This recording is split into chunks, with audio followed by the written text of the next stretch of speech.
Assalamualaikum warahmatullahi wabarakatuh. Alhamdulillah rabbil alamin, wassalatu wassalamu ala rasulil amin, Sayyidina Muhammad wa ala alihi wa sahbihi ajma'in. Subhanaka la ilma lana illa ma 'allamtana innaka antal alimul hakim. La haula wa la quwwata illa billahil aliyyil azim. Allahumma adkhilna mudkhala sidqi wa akhrijna mukhraja sidqi wa ja'alna min ladunka sultanan nasira.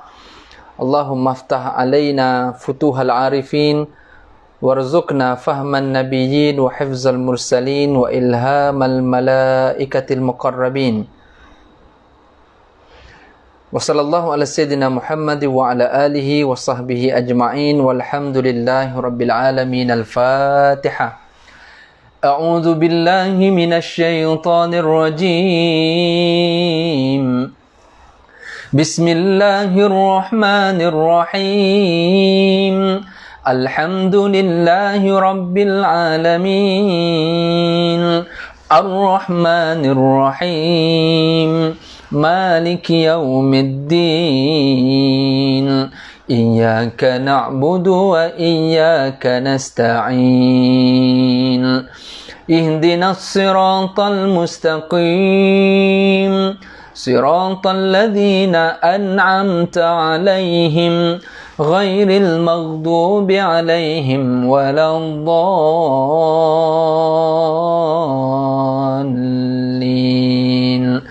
آمين. بسم الله الرحمن الرحيم. والضحى والليل إذا سجى ما ودعك ربك وما قلى وللآخرة خير لك من الأولى ولسوف يعطيك ربك فترضى ألم يجدك يتيما فآوى ووجدك ضالا فهدى ووجدك عائلا فأغنى فأما اليتيم فلا تقهر وأما السائل فلا تنهر وأما بنعمة ربك فحدث. Sadaqallahul azim. Alhamdulillah, kita mengucapkan syukur banyak-banyak pada Allah Subhanahu Wa Taala. Pada malam ini sekali lagi tuan-tuan dan puan-puan, kita semua sesedari, sahabat-sahabat saya di Facebook dan juga di Instagram, kita bersiaran langsung pada malam ni. Terus menerus program kuliah maghrib kita, tajaan Yayasan Budi Ehsan Malaysia YBIM di Facebook. Boleh like page tu dan boleh follow page ni, dan terus kita menyumbang supaya sumbangan kita sampai kepada asnaf-asnaf dan juga orang-orang yang tercicir bantuan-bantuan. So insya-Allah Yayasan Budi Ehsan Malaysia akan tolong bantu kita. Begitu juga yang di Instagram, boleh tengok @YBI Malaysia sebagaimana yang saya tag dekat iklan poster tu. So boleh tolong tengok macam mana Yayasan Budi Ehsan ni, dan insya-Allah program kita pada malam ni adalah menerusi kerjasama dan juga ditaja oleh Yayasan Budi Ehsan Malaysia. So pertama sekali terima kasih kepada semua, dan anda boleh terus layari ybim.org.my/donation, dan begitu juga kepada semua tuan-tuan dan puan-puan yang sudi meluangkan masa pada malam ini. Saya ucapkan banyak terima kasih banyak-banyak di Facebook, di Instagram semua. Okey, pada malam ni terima kasih semua saya terima kasih sekali lagi. Saya pun jawab salam lah siapa yang bagi salam kat sini semua ni. Waalaikumsalam warahmatullahi. Dan sebagaimana biasa, insya-Allah ada soalan boleh terus tanya soalan, dan tak ada masalah nak interrupt saya, nak masuk ke tengah jalan nak tanya soalan pun tak ada masalah. Kita akan cuba juga communicate soalan-soalan. Kita akan cuba jawab sekadar yang saya mampu. Kalau rasa jawapan-jawapan saya tidak yakin, tidak memberangsangkan, boleh refer dengan asatizah ataupun pakar-pakar ustaz-ustaz yang lain, insya-Allah. Okey, malam ni kita nak bincang apa dia? Malam ni kita nak bincang tentang zahirkan nikmat, zahirkan kebaikan yang kita buat, tetapi hati-hati dengan penyakit ain. Hati-hati dengan penyakit ain. Okey, bila kita dengar tajuk kita malam ni, maknanya, kebaikan boleh dizahirkan, nikmat boleh dizahirkan, jawapannya boleh. Tetapi ada had-hadnya dan ada risiko-risikonya yang insya-Allah kita akan bincang pada malam ni. Tambahan pula hidup kita pada zaman hari ini, hidup zaman Facebook, hidup zaman Instagram, kan kita ada telefon yang canggih, even telefon, semua orang ada telefon-telefon yang luar biasa, masya-Allah. So kita akan terdedah dengan sama ada orang tahu apa yang berlaku kepada kita dan apa yang kita expose, apa yang kita zahirkan, apa yang kita dedahkan kepada publik. So semua ini sebenarnya tuan-tuan dan puan-puan sekalian, adakah Islam benarkan? Jawapannya Islam benarkan. Dalam surah Ad-Duha yang saya baca di hujung tadi, di awal mukadimah tadi, hujung surah Ad-Duha, Allah sebut apa? Fa'amma bini'amati rabbika fahaddis. Dan ada pun nikmat Tuhanmu yang telah kamu dapat, apa pun nikmat, sama ada kejayaan kita, rumah kita, kenderaan kita, mungkin keindahan yang kita ada, apa-apa sahaja kebahagiaan yang kita ada, fahadis, Allah kata sebutkan dan boleh dizahirkan. Cuma insya-Allah kita nak guide pada malam ni supaya kita tak tersasar dalam macam mana kita nak zahirkan nikmat yang kita ada, macam mana kita nak zahirkan kebaikan yang kita buat, supaya kita tidak tersasar jauh daripada landasan yang dihadkan oleh syarak. Sebagaimana yang kita fahamlah, Islam ni tak banyak benda yang dihalang. Islam tak banyak benda yang diharamkan, benda yang dia tak bagi buat, tak banyak. Tetapi yang banyaknya apa, Islam dia akan hadkan. Sebagai contoh hiburan, tak ada Islam kata sikit haram mana ada. Cuma Islam datang, dia hadkan sikit hiburan tu supaya kita kita ada sempadan, tidak terlalu lebih-lebih sangat dalam berhibur. So ini insya-Allah perbincangan kita pada malam ni, konteks kita itu. Nikmat yang kita ada, kebahagiaan yang kita ada, kebaikan yang kita buat, so kita zahirkan, namun dalam masa yang sama dia ada sempadannya dan dia ada risiko-risikonya. Dan last kali kita nak bincang adalah hati-hati dengan penyakit ain. Sebab apa? Sebab dengan nikmat yang kita ada, kebaikan yang kita buat, memang ramai orang akan impress.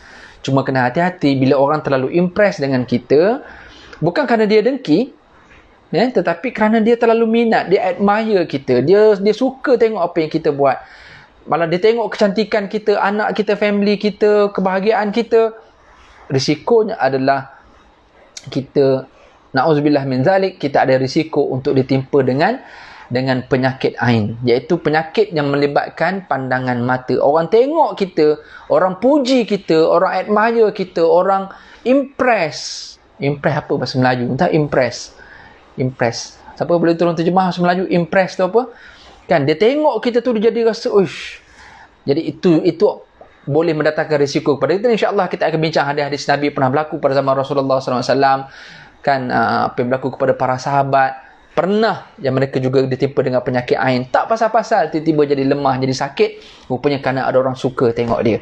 Tuan-tuan sekalian, so pada malam ni insyaAllah kita semua faham kita ada kebahagiaan yang kita nak kongsikan. Kita ada anak, kita ada family, kita ni musim PKP ni semua orang nak tunjuk dia buat senaman kat rumah, dia masak dekat rumah, ada yang berkebun, dia tunjuk dia berkebun. Yang nak tunjuk hari ni ada buat apa, room tour, sekarang tengah viral kan, orang masing-masing contoh selebriti, dia tunjuk bilik dia tunjuk rumah dia. Kita pun suka tengok, bukanlah kita dengki sangat. Bagi orang yang hatinya tak apa nak baik, dia tengok nikmat orang, dia akan dengki. Memang itu juga yang Nabi pernah sebut dalam hadis.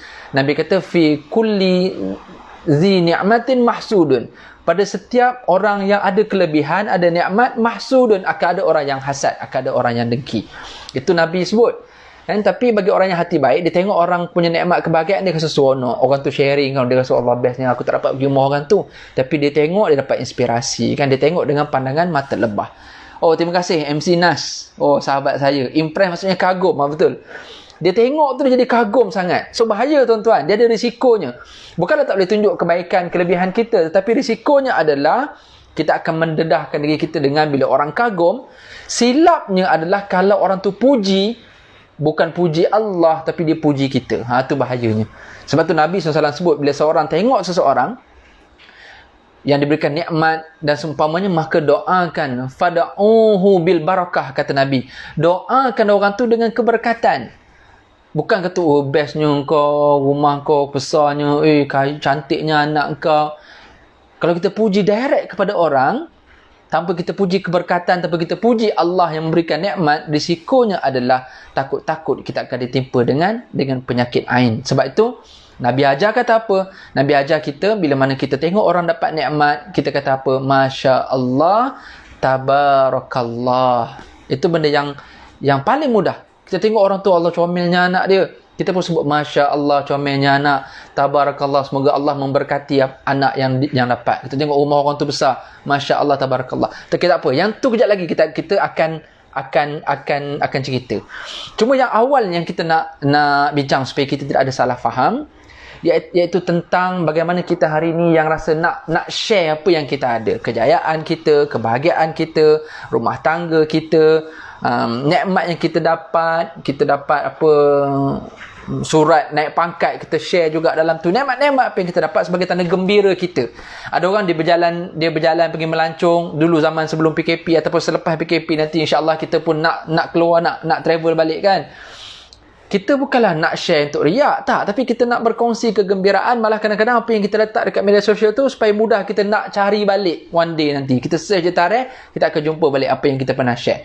So, benda ni tidak ada masalah. Allah pun sebut fa'amma bi ni'mati rabbika fahaddits. Apa nikmat yang Tuhan dapat, sebutkan, boleh zahirkan, ya.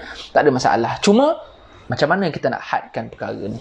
Sebab tu tuan-tuan puan sekalian, pertama sekali kembali kepada niat kita. Innamal a'malu binniyat wa innama likulli imri'in ma nawa. Dalam hadis 40, hadis yang pertama, hadis yang mula-mula sekali adalah hadis 40 Imam An-Nawawi. Nabi kata apa? Innamal a'malu binniyat. Setiap amalan, setiap apa yang kita buat berdasarkan apa yang kita niatkan.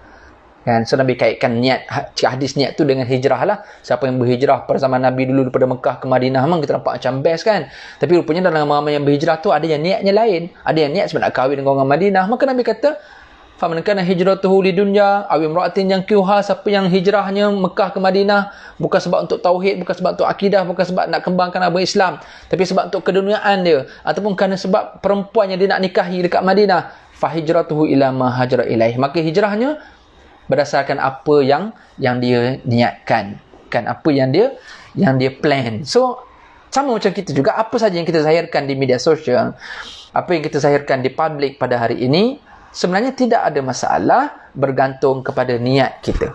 Okey, sekali lagi, mudah-mudahan apa saja yang kita share, kita doa banyak-banyak pada saya, tuan-tuan tolong doakan saya pun doa sama-sama juga kepada anda semua, supaya apa saja yang kita share, apa saja yang kita publish, apa saja yang kita expose di media sosial, mudah-mudahan Allah jauhkan hati kita daripada riak, daripada nak tunjuk, nak menunjuk-nunjuk.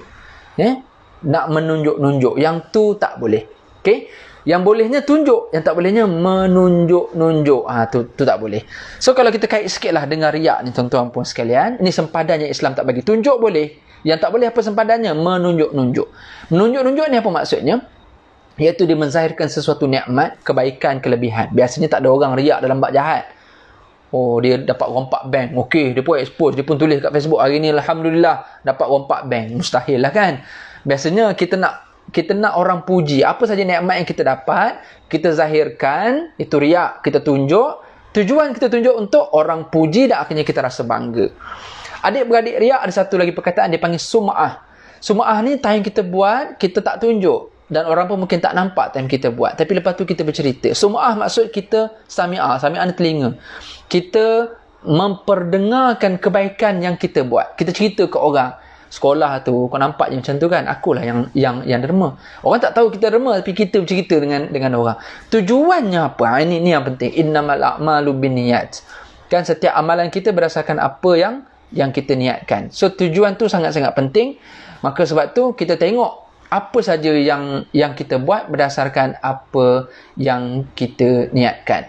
Maka sebab tu riak dengan sum'ah, dia ada dua perkara yang adik-beradik. Satu, mempertonton, memperlihatkan, menzahirkan nikmat. Tujuannya supaya orang puji dan akhirnya dia bangga. Sum'ah lebih kurang yang sama. Dia memperdengarkan, yang dia buat baik, orang tak nampak atau dia tak tunjuk, tapi dia bercerita balik dengan orang apa yang dia buat. Tujuan yang sama supaya orang puji dia dan akhirnya dia boleh rasa bangga, dia boleh rasa takjub dengan diri dia sendiri. Maka sebab tu tolong hati-hati dengan riak dan juga sum'ah. Tapi kalau tunjuk kebaikan, tunjuk nikmat, dia tak mesti riak. Sebab tu kita kata dia berdasarkan kepada niat kita. Sebab dalam hadis, dalam Quran Allah pernah sebut, in tubdus sadaqati fa ni'mahi wa in tukhfuha wa tu'tuhal fuqara fa huwa khairul lakum. Kalau kamu zahirkan sedekah kamu, contoh kita bersedekah, kita buat pemberian, kita buat benda baik. Kalau kamu zahirkan pemberian kamu, in tubdus sadaqat, kalau kamu zahirkan, kamu tunjuk apa benda baik yang kamu buat, contoh dalam konteks sedekah, fa ni'mahi, Allah kata maka itu adalah baik bagi kamu. Ulama sebut apa yang maksud fa ni'mahi, apa maksud baik itu? Kerana dia akan menggalakkan orang lain. Makna tujuan dia zahirkan bukan kerana nak bangga, tapi kerana nak inspire orang.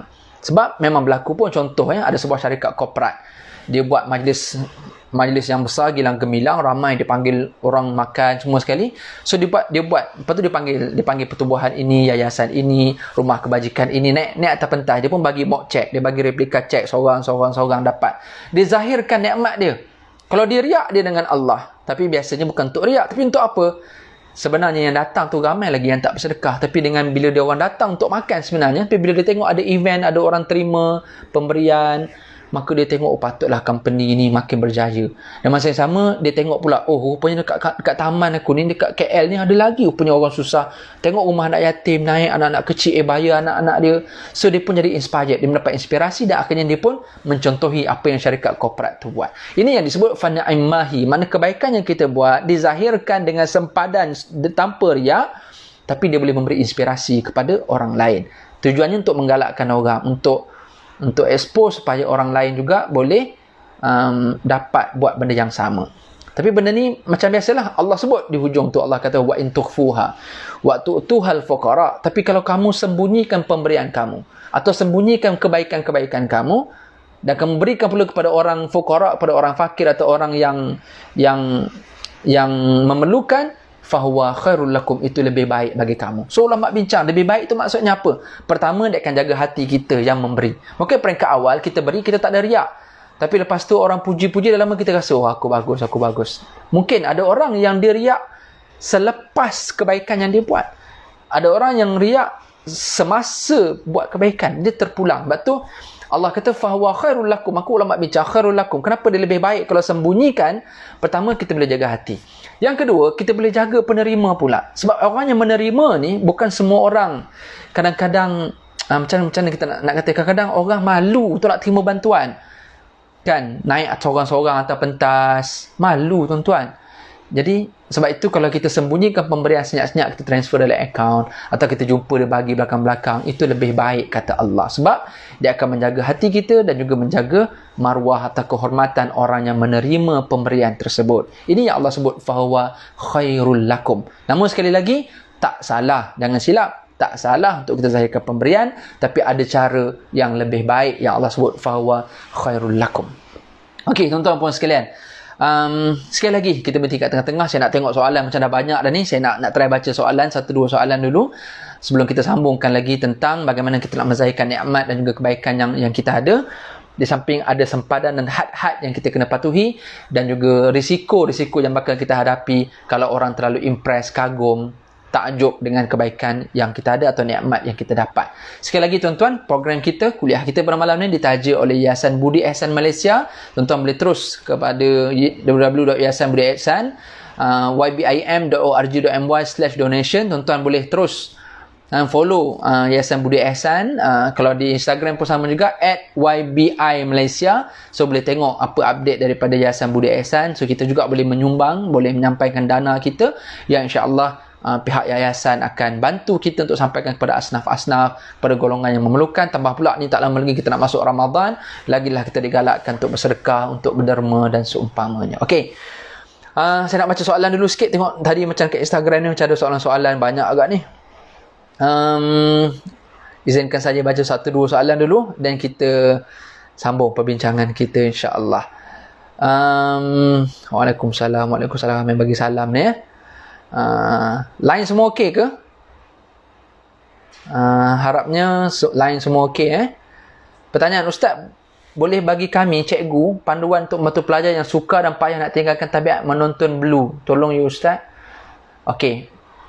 Pertama sekali dalam bab pendidikan seksual apa semua ni, kalau di Facebook ya, boleh cari Akhi Fairuz Al-Jangkawi. Akhi Fairuz Al-Jangkawi. type je nama tu. Saya sebut namanya Akhi Fairuz ni, dia memang pakar dalam bidang ni. Dia turun ke sekolah-sekolah, seminar, apa semua yang berkaitan dengan ni, tentang pendidikan seks, tentang masalah social seks pelajar-pelajar dan sebagainya. Okay, ini antara orang yang saya tengok update dia, Akhi Fairuz Al-Jengkawi. Dia pakar dalam bidang ni. So saya juga pernah terlibat dalam motivasi dan juga lembaga disiplin, ada beberapa college dulu. Memang inilah tabiat remaja yang baru berjinak-jinak dengan dunia akil bala. Dia dah mula berfikir dan hormonnya tengah mula berfungsi, dan juga dia nak adapt, hormonnya nak adaptasi dengan diri dia. Maka ketika itu naluri seksualnya akan meningkat. Tak kira lelaki ataupun perempuan, dan zaman remaja adalah zaman untuk semua orang untuk mencuba segala sesuatu.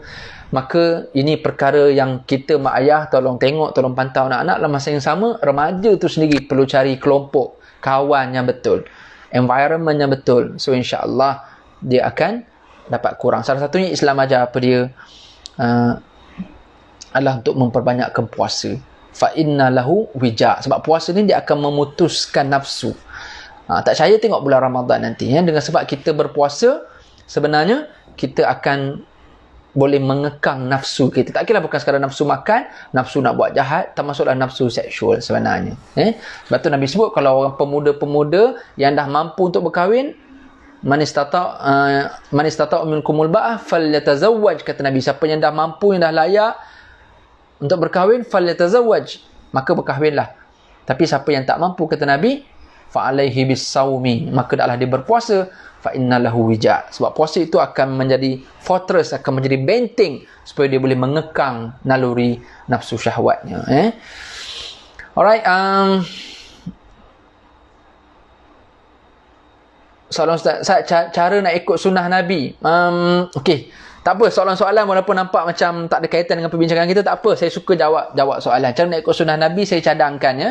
Pertama, buat sunnah-sunnah yang kita tak bangga dan orang tak pelik bila tengok. Contoh ada sunnah yang kita buat, kita boleh rasa bangga, kita boleh rasa takjub dalam keadaan orang lain tak buat. Contoh, kita keluar pakai serban. Ni bagi orang yang baru-baru berjinak dengan sunnah-sunnah lah. Dia keluar pakai tongkat, keluar dengan berjubah, pakai celak. Yang orang lain tak buat sangat. Orang mungkin pakai serban, pakai jubah, tapi pergi masjid je. Kita tak, pakai pejabat ke mana-mananya, jubah, serban, tongkat. Kan? Jadi benda macam ni mungkin kita akan rasa, wah, aku lain daripada orang lain. Kita takut, kita takjub, kita rasa kita ujub, rasa bangga diri kita sendiri. Dan masa sama orang juga pelik tengok kita dengan celak, kita dengan tongkat lah apa kan, dengan kayu sugi kat atas ni, kat sini kayu sugi ni kan. Takut orang pelik tengok apa yang kita buat, dan kita boleh rasa bangga dengan apa yang kita buat. Ini peringkat awal.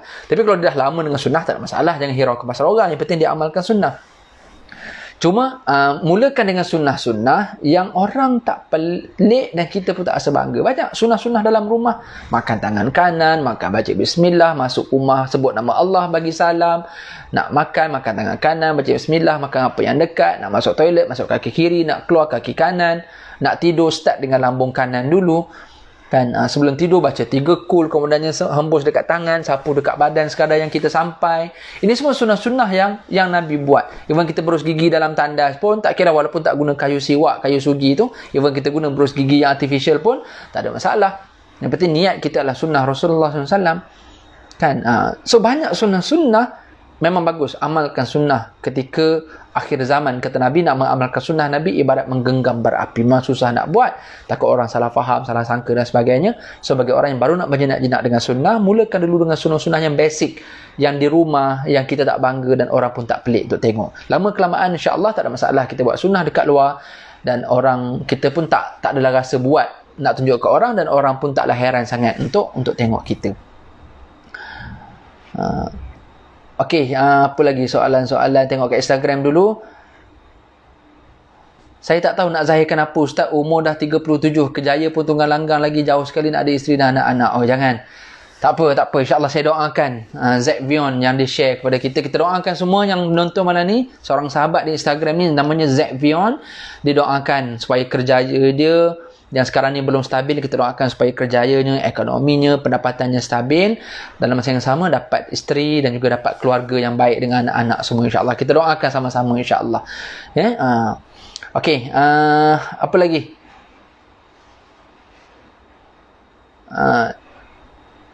Cemburu dengan nikmat orang tapi tak sampai nak khianati dan sabotaj, berdosa juga ke Ustaz? Okey, ini bagus.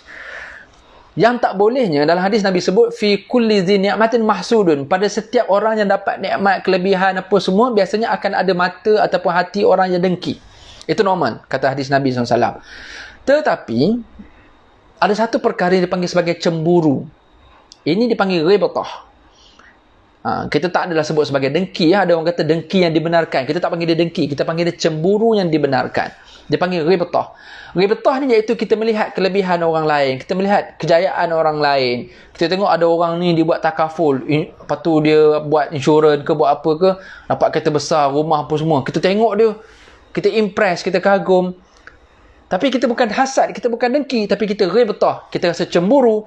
Dan kita akan cari jalan macam mana aku nak berjaya macam dia. So dia tengok lifestyle orang tu, kan, dia tengok macam mana orang ni boleh berjaya, macam mana akhlak dia, apa income dia dapat, macam mana banyak yang dia sedekah, tengok hubungan dia dengan Allah. So dia belajar, dia learn daripada orang tu dan dia tiru apa yang orang tu buat supaya dia boleh mencapai kejayaan macam orang tu. Contoh macam sahabat kita kat Facebook ni, Adi Muzaffar ni, orang hebat ni. Insya-Allah, kan. So ada kawan-kawan dia yang tengok, baguslah kau di, kan, hebatlah kau dapat kereta ni, rumah besar, apa benda semua ni, kan. So bagi kawan-kawan yang tidak hasad, yang tidak dengki, dia tengok dan dia cari jalan macam mana aku nak berjaya macam Adi. Contoh, berbeza dengan orang yang hasad, bila tengok orang tu hebat, dia akan cari jalan macam mana aku nak jatuhkan orang tu supaya aku yang dapat nikmat tersebut. Dia berbeza, tuan-tuan. Orang yang tengok kelebihan nikmat yang ada pada orang lain dan dia cari jalan macam mana untuk aku mencapai nikmat orang tu tanpa menjatuhkan orang tu. Itu dia panggil cemburu, dia panggil ghibtah. Yang tak bolehnya adalah hasad, iaitu kita akan cari jalan, tengok nikmat orang tu, kita akan jatuhkan supaya orang tu hilang nikmatnya dan dia yang akan dapat nikmat. Ini barangkali yang biasa ada dalam masyarakat kita, khususnya orang Melayu kita, dalam bab hasad, dalam bab dengki. Maka sebab itu kita dalam bahasa Melayu dipanggil hasad dengki. Tu nak kata double-nya orang kita dalam bab cemburu yang ataupun dengki yang dilarang dalam agama. Jadi sebab tu, tuan-tuan, kita jangan hasad. Yang bolehnya kita ghibtah, iaitu kita merasa cemburu. Assalamualaikum. Waalaikumsalam. Boleh ke niaga jual baju, beg, corak printing yang customer nak guna jenama orang lain? Contohnya beg tu customer nak letak corak, tulis Adidas menggunakan nama logo jenama syarikat lain dan sebagainya. Kita kena ingat setiap brand dia ada hakul ibtikar. Hak ibtikar ni maksudnya hak cipta, trademark. So kita kena ingat tu. So kita akan terlibat dengan trademark orang lain. So kita pakai baju-baju orang lain dalam keadaan kita tipu lah, kita tiru. Itu dipanggil barang tiruan lah. So jangan buat. Jangan buat. Kecuali sebab tu ada orang dia nak buat tapi dia adjust wording dan sebagainya, kan. Jangan tiru sebiji. So better tak payah kot. Kita buatlah apa-apa tulisan lain yang tidak meniru hakul ibtikar ataupun trademark ataupun pattern brand orang lain. So jangan. Apatah lagi kalau diniagakan pula, dahlah tipu, kan. Ciplak hak cipta, niaga pula. Contoh macam saya pergi Vietnam, tengok orang jual, Allah, yang beli pakai untuk peribadi tu, kita taklah macam ni sangat, kan, stres sangat. Tapi yang beli berborong-borong ni untuk jual balik, Masya Allah, tuan-tuan, hati-hati dengan apa pendapatan kita. Sebab berapa ramai yang membeli barang tiruan dan dijual, tuan-tuan, Masya Allah, na'udzubillah min zalik. Harapnya kita jauh daripada perkara-perkara yang macam ni.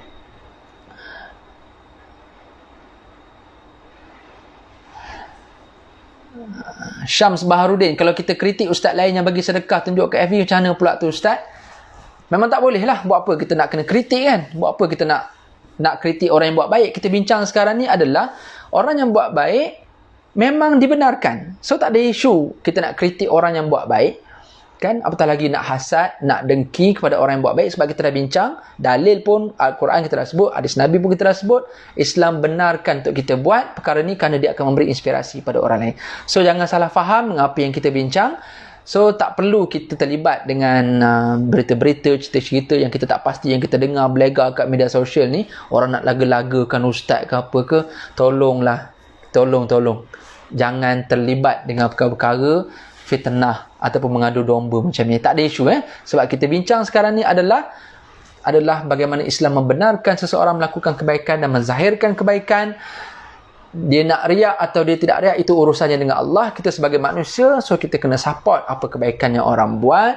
Dalam masa yang sama, kita juga boleh buat kebaikan yang sama dengan niat yang betul, dan kita kena hati-hati dengan hati kita. Sebab kita takut peringkat awal mungkin kita tak riak, peringkat awal mungkin kita tak rasa bangga, takut lama kelamaan dengan pujian dan sebagainya, takut kita jadi rosak.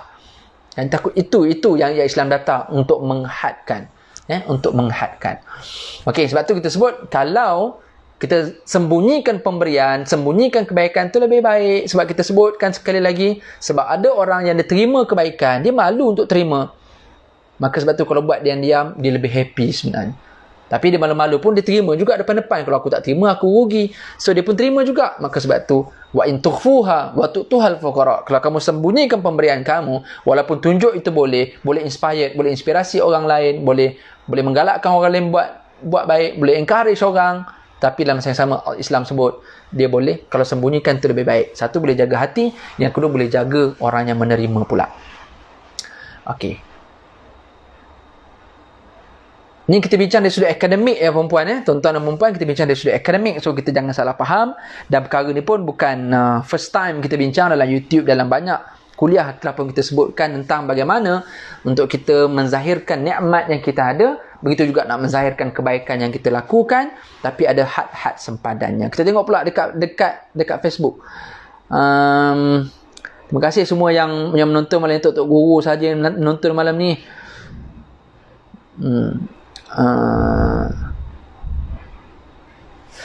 Aman. Kenapa ada setengah manusia yang suka mengada-ngadakan cerita dan menjatuhkan tentang seseorang di hadapan bos, sedangkan orang itu adalah kawan dia? Inilah yang kita sebut, tuan-tuan dan puan sekalian. Kalau seseorang itu ada penyakit hati, matanya adalah pandangan mata lalat yang suka mencari keburukan, kesalahan, sebagaimana lalat suka cari benda yang kotor, najis dan sebagainya. So ada orang yang kerana ada sifat busuk hati dan hasad kepada kelebihannya daripada orang, maka dia akan reka-reka cerita di hadapan bosnya. Supaya apa? Supaya kawan dia boleh jatuh dan akhirnya dia boleh dapat nikmat orang tu. Kadang-kadang orang nak naik pangkat, dia tekan orang lain. Ada orang nak buat bisnes, dia rosakkan bisnes orang lain supaya income dia bagus. Dia rasa income-nya bagus, tapi sebenarnya sedangkan tidak berkat, tuan-tuan. Banyak kes kita tengok orang yang dengki dalam perniagaan, orang yang dengki dalam kerjaya, sebenarnya hidupnya tak ke mana.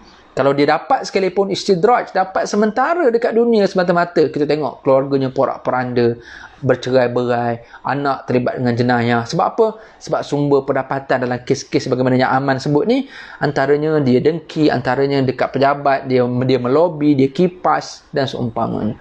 Sebab tu saya pernah bincang dalam training. Orang yang duduk dekat pejabat ni kadang-kadang yang bekerja sesama staff yang masing-masing compete ni. Kita dalam hidup, kita bukan compete. Dalam hidup sebenarnya untuk bahagia adalah kita kena compliment. Kita kena saling lengkap melengkapi. Bukan saling bertanding, bukan saling bersaing sebenarnya. Dalam konteks lain je kita kena bersaing. Tapi dalam konteks kita sebagai satu teamwork, dalam satu team organisasi, kita kena compliment each other. Kita kena saling lengkap melengkapi. Tetapi oleh kerana orang ramai yang suka mementingkan hak berbanding peranan, mementingkan apa yang aku boleh dapat bukan apa yang aku boleh beri, maka sebab tu ramai orang kadang-kadang dalam organisasi dia memilih untuk buat bisnes sate. Apa sate ni? Sate ni apa? Dia akan ada apa? Akan ada cocok. So dalam organisasi berlaku macam tu. Dia akan cocok orang tu, cocok orang ni, dia lagakan orang tu, lagakan orang ni. Sengaja nak buruk-burukkan orang. Dia ada cocok. Sate kan ada cocok-cocok. So elemen sate ni banyak berlaku dalam organisasi kadang-kadang. Na'udzubillah harapnya tak berlaku kepada kita. Elemen sate, cocok. Yang kedua apa? Bakar. Sate kan bakar. Dan banyak berlaku dalam organisasi. Kes tu kadang cerita tu sikit je Allah. Orang tu silap sikit je. Dia punya bakar lain tu, dia hangatkan keadaan. Ini bahaya. Termasuk juga dalam kita masyarakat kita hari ni. Kadang-kadang banyak je kesilapan tu, benda tu sikit je. Tetapi dibakar-bakar lagi oleh netizen, oleh warga net. Musim PKP tak tahu nak buat apa. Kan? Contoh banyaklah. Kalau dia politikkan isu lagi lah. Bak membakar ni tak payah cakap lah. Bawang Rangers. Masya Allah. Na'udzubillah min dhalik. Kita kena ingat hadis tentang pengadu domba ni. Kena ingat Nabi pernah lalu dekat kawasan di Madinah. Tiba-tiba Nabi dengar suara manusia yang sedang diazab dalam tanah. Maka Nabi SAW pun mematahkan dua pelepah tamar yang masih hijau, dan Nabi cocok pada dua tanah yang rupanya ada orang dekat dalam tu. Maka sahabat tanya Rasulullah, kenapa kau buat macam ni? Maka Nabi beritahu dua orang ini sedang diazab oleh Allah. Seorang ni kerana apa? Yamshi bin namimah, suka mengadu domba, suka bawa cerita, suka bakar-bakar, suka duk sebar-sebar berita dan sebagainya untuk merosakkan, mengadu domba. Yang keduanya, orang yang tidak menjaga kebersihan. Cara dia menyucikan najis dalam toilet, dia buang air kecil, dia buang air besar, dia tak settlekan, dia tak cuci kemaluannya dengan betul, najisnya tidak diuruskan dengan baik, maka dia diazab dalam kubur. So dua orang ni kata Nabi sedang diazab, maka mudah-mudahan pelepah tama yang masih hijau yang aku cocok dekat dua tanah ini akan berzikir kepada Allah untuk meringankan azab mereka berdua selagi mana pelepah ini belum kering, kata Nabi. Maka sebab tu dekat kubur kita digalakkan untuk letak sesuatu yang dia bukan tabur bunga yang akhirnya bunga mati. Kita letak apa? Pokok yang dia boleh senang hidup. Maka sebab tu pokok puding ataupun pokok kemboja selalu ada dekat kawasan kubur kan. Sebab pokok puding dengan kemboja ni dia jenis hardcore. Kadang-kadang dia nampak je dah kering atau kita tak payah siram sangat pun. Lama dia kena air sikit je dia tumbuh balik daun hijau baru sebagainya. So selagi pokok-pokok macam ni dia hidup, selagi itulah mereka akan berzikir kepada Allah. Mudah-mudahan diringankan kepada penghuni di alam kubur tersebut. So tolong hati-hati ya. So, elemen sate tadi cocok-cocok, bakar-bakar, kipas-kipas. Kan banyak berlaku, dia lobby bos, dia kipas-kipas, apa semua. So, benda-benda elemen ni tak betul. Dan tak baik berlaku dalam organisasi, berlaku dalam masyarakat. Kita tengok apa ni. Sekali lagi tuan-tuan pun sekalian, program kita, kuliah kita benar-benar dibawa oleh Yayasan Budi Ihsan Malaysia, YBIM. Kalau di Facebook boleh follow Yayasan Budi Ihsan Malaysia, www.ybim.org.my/donation. Boleh terus hantarkan sumbangan tuan-tuan, mudah-mudahan sampai kepada asnaf-asnaf yang memerlukan. Begitu juga di Instagram boleh follow @YBI Malaysia, Yayasan Budi Ihsan. So kita harap NGO sebegini yang mereka ada autoriti dan pemiliknya, pengasasnya dan juga semua timnya adalah orang-orang yang dipercayai daripada Datuk Rosli sendiri, Ustaz Bakhtiar Fitri kita dan semua rakan-rakan dan timnya dalam tu. Mudah-mudahan sumbangan kita boleh sampai kepada orang yang memerlukan menerusi Yayasan Budi Ihsan, insya-Allah, mudah-mudahan. Okey, kita tengok sambung balik perbincangan kita. Pukul berapa dah ni?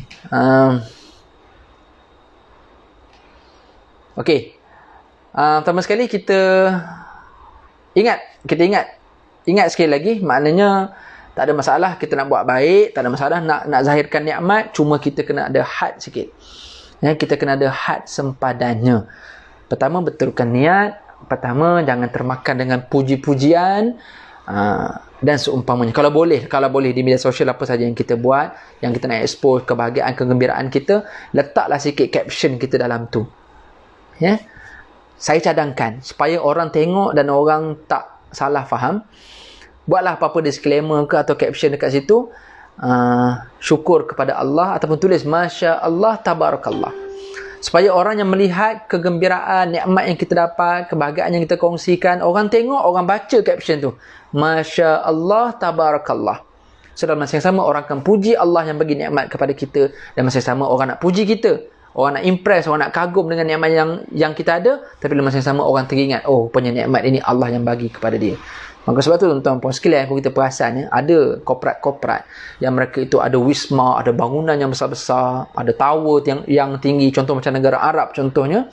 Indonesia pun saya nampak banyak, di Malaysia ada beberapa tempat yang dia letak kalimat Allah Muhammad kadang-kadang ataupun Allahu Akbar besar dia letak. Kalau di negara Arab dia tulis apa? Masya Allah, besar-besar dia tulis kat atas rumah ada yang banglo besar, kita tengok tu, besar mahligai dia ni. Tapi kita nampak signboard besar dekat bawah bumbung dia tulis Masya Allah. Semua ni atas kehendak Allah. Allah yang bagi dia nikmat. Ada yang tulis signboard besar, hadza min fadli rabbi. Dia tampal stiker dekat kereta dia kan, dia tampal kat belakang. So orang baca, cantik kereta orang ni. Dia baca hadza min fadli rabbi. Nikmat ini adalah kelebihan daripada Tuhan aku yang bagi aku. So maknanya kita tengok pun kita bukan sekadar puji pemiliknya, kita akan puji Tuhan yang memberikan nikmat tersebut. Sebab tu Nabi sebut sesiapa yang melihat kebaikan, nikmat yang dimiliki oleh seseorang, maka fada'uhu bil barakah, doakan keberkatan. Lepas tu kita baca Masya Allah Tabarakallah. Kita sebut macam tu kepada orang. Okey, tuan-tuan puan sekalian. Kita masih lagi berbicara tentang bagaimana kita boleh zahirkan nikmat ataupun kita zahirkan kebaikan yang kita laksanakan, tapi bagaimana kita nak hadkan supaya kita tidak terjebak dengan talbis iblis. Bagaimana iblis ataupun syaitan yang kadang-kadang dia akan manipulate benda baik yang kita buat. Dan sometimes ada orang tak nak buat baik sebab dia kata aku bukan apa, kalau aku buat kan orang kata aku riak pula. Ini juga talbis iblis, kita kena hati-hati. Sebab iblis kadang-kadang dia akan manipulate. Dia kata kau jangan buat, kalau kau buat nampak sangat kau nak menunjuk. Ni contoh contoh. Apa contoh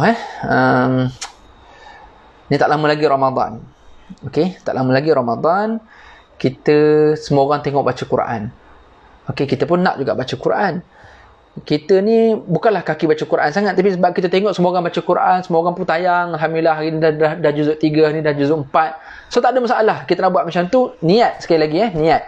Tayang tu bagi tahu bukan kerana nak bangga aku dah baca juzuk 4, tak. Tapi dengan niat supaya aku boleh inspire orang lain. Kalau aku boleh juzuk 4, kenapa engkau tak boleh? Aku pun sama macam kau juga. Kita pun sama, lebih kurang je kerja kita, umur kita lebih kurang je. Perangai kita sama juga, Facebook, Instagram, tengok Netflix semua sama je. Tapi aku dah juzuk 4. So, korang pun kena juzuk 4 juga. So, ada orang dia nak share apa yang dia dah buat. Ni tak lama lagi ni Ramadan, semua orang nak tunjuk dia dekat rumah tarawih. Semua orang nak tunjuk dia buat halaqah tadarus Quran. Boleh, tak ada masalah. Ada yang plan nak buat Zoom tadarus dengan apa, dia nak guna Webex ke apa ke benda ke, semua conference punya meeting yang boleh ramai-ramai dekat Instagram, dekat Facebook ni. Tak ada masalah, buatlah. Tapi tolong sekali lagi, niat tu kena betul. Sebab tu caption kita semua tu kita kena perbaikilah. Caption apa yang kita nak share tu kita tulis. Kita pun tulislah sikit disclaimer, apa yang saya cerita ni bukan sebab saya nak berbangga-bangga, tapi sekadar berkongsi kegembiraan dan juga untuk nak mengajak semua supaya kalau saya boleh buat, anda juga boleh buat. Contohlah kita buatlah ayat-ayat yang supaya orang tidak salah faham dengan apa yang kita buat. Sebab kadang-kadang ada orang yang skeptikal. Contoh dia tengok ada kawan dia pergi umrah, upload gambar dekat depan Kaabah kan, alhamdulillah selesai umrah yang pertama. Ada orang dia tak suka tengok, dia kata apa ni buat ibadat pun nak kena tunjuk-tunjuk. Ada orang dia tak suka. Pada saya positifnya adalah tuan-tuan puan sekalian, ramai orang yang tak plan pun nak pergi umrah, tapi dengan dia tengok kawan dia ni, kerana umur dia muda-muda je, tapi dengan dia tengok kawan dia ni, dia ni dah pergi umrah, so dia pun terasa touching dengan caption dia orang tu tulis, sharing dia dengan gambar sayu sedih dia kan. Tengok pula ada Kaabah belakang tu, dia tengok tu dia rasa sedih. Dah akhirnya tak boleh jadi ni, aku nak pergi umrah lah hujung tahun. Dia memberi inspirasi. Sebab tu saya kata kadang-kadang kita tak perlu nak skeptikal sangat bila tengok ada orang buat baik dan kita tengok kita terasa sesuatu. Itu tak ada masalah. Dan bagi orang yang buat pula, sekali lagi saya sebut, tolong hati-hati sebab kita takut syaitan akan hasut kita. Mungkin peringkat awal kita tak ada rasa nak bangga sangat, tapi takut bila orang puji ke, orang DM kita ke apa ke, tiba-tiba time tu syaitan cocok. Sebab tu kita kena hati-hati dalam kita expose kebaikan ataupun kita expose nikmat-nikmat rumah kita, kenderaan, apa saja yang kita ada. Tolong hati-hatilah. Sebab kadang-kadang sometimes kita faham, kadang-kadang dalam strategi marketing hari ni orang nak bina trust kepada klien. Dia kena tunjuk organisasi dia kena tunjuk rumah dia kena tunjuk kereta dia supaya orang boleh trust dia. Ya, sometimes dalam strategi marketing hari ni. Wallahu a'lam. Kita taklah kata haram untuk dia tunjuk, tapi sekali lagi innamal a'malu binniyat. Kalau boleh hadkanlah. Sekala tunjuk mungkin boleh. Dan kalau tunjuk pun caption tu tolonglah supaya janganlah merosakkan hati orang yang membaca, menyakitkan hati orang yang membaca dan seumpamanya. Risau juga kita. Kadang-kadang ada orang ambil gambar kan, pagi-pagi keluar pegang apple hijau contoh. Dan foregroundnya dia ambil gambar, bestnya pagi-pagi makan buah apple, foreground dia. Tapi sebenarnya niat dia bukan nak tunjuk foreground apple tu sangat, dia nak tunjuk background dia, rumah banglo dia dengan kereta 2-3 biji, walaupun dia mungkin blurkan nombor plate ke sebagai contoh. Na'udzubillah min dalik. Saya terdedah untuk buat macam tu, tuan-tuan juga, kita semua yang menonton benda ni mungkin terdedah untuk nak buat benda yang sama. Sekali lagi, kita tak kata benda yang kita buat tu salah, tapi innamal a'malu binniyat. Tengok balik niat kita. Kalau kita rasa niat kita tersasar, kita rasa sesuai untuk kita delete, maka kita delete lah balik supaya kita tak ada penyakit hati tadi. Okey, tuan-puan sekalian, dengan kita zahir nikmat ni bagus. Sekali lagi kita buat kesimpulan lah. Dia boleh inspire orang, boleh inspirasi orang lain, dia boleh menggalakkan orang, encourage orang untuk buat baik. Tapi dalam masa yang sama, risikonya apa dia? Takut hati kita berbolak balik. Sebab tu kita kena berdoa dengan satu doa, ya muqallibal qulub, tsabbit qalbi ala dinik wa ala ta'atik. Wahai Tuhan yang membolak-balikkan hati. Mungkin peringkat awal kita buat tu okey, tapi tiba-tiba dah berbolak-balik hati. Macam air yang mendidih dalam hadis Nabi sebut. Air mendidih, tengok macam mana air mendidih menggelegak tu. So macam tu hati kita sebenarnya. Nama pun qulub. Qulub ni namanya benda yang berubah-ubah. Qalbun muqallib, sama. Qalbun muqallib. Hati yang sentiasa menggelegak, berpusing-pusing, berbolak-balik. Sebab tu kita risau. Sebab tu doa ni, wahai Tuhan yang membolak-balikkan hati, ya muqallibal qulub, tsabbit qalbi ala dinik, tetapkan hatiku atas agamamu. Dalam riwayat lain, wa ala ta'atik, tetapkan hatiku atas ketaatan kepadamu. Sebab tu tuan-tuan buat baik. Sekali lagi, tak ada masalah untuk nak zahirkan.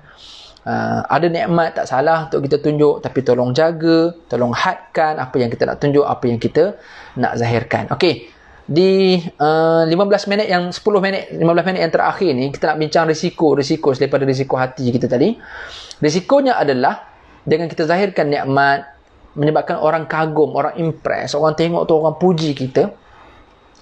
So akhirnya kita akan terkena sejenis risiko ataupun penyakit yang namanya penyakit ain, evil eye. Mana orang tengok tu, pandangan mata dia, satu kerana dengki boleh merosakkan kita. Yang kedua, dia tengok bukan dengki, dia tengok tu dia kagum, dia tengok tu dia minat, dia tengok tu dia rasa sweet. Oh, bestnya anak dia, comelnya, oh, bestnya dia ni, bahagianya rumah tangga. Dia orang puji. Sebab tu tuan-saudari, hadkan, bukan tak boleh buat. Nak buat kita mesra dengan family ke, nak buat kita happy go lucky ke, apa yang kita expose dekat public, hadkan, itu je ya, tolong hadkan. Sebab dalam hadis Nabi SAW banyak kan, Nabi sebut dalam satu hari riwayat Abu Hurairah, Nabi kata al-ainu haqqun. Al-ain itu adalah hak. Al-ain ni maksud pandangan mata. So pandangan mata yang melihat itu, dia boleh menyebabkan apa yang dia terfikir boleh berlaku buruk kepada orang yang dilihat. Dalam riwayat Muslim, bagaimana Ibn Abbas pernah meriwayatkan satu hadis, Nabi kata al-ainu haqqun walau kana syai'un sabaqul qadar sabaqtuhu al-ain wa idza stughsiltum faghsilu. Al-ain, pandangan mata itu hak, benar. Mana kalau orang puji kau, orang dengki ke, benda tu memang tepat akan berlaku. Jika ada sesuatu yang boleh menjangkaui qadar, ketentuan Allah, maka al-ain lah yang dapat menjangkaui ketentuan Allah. Maksud nak kata powerfulnya pandangan mata ni.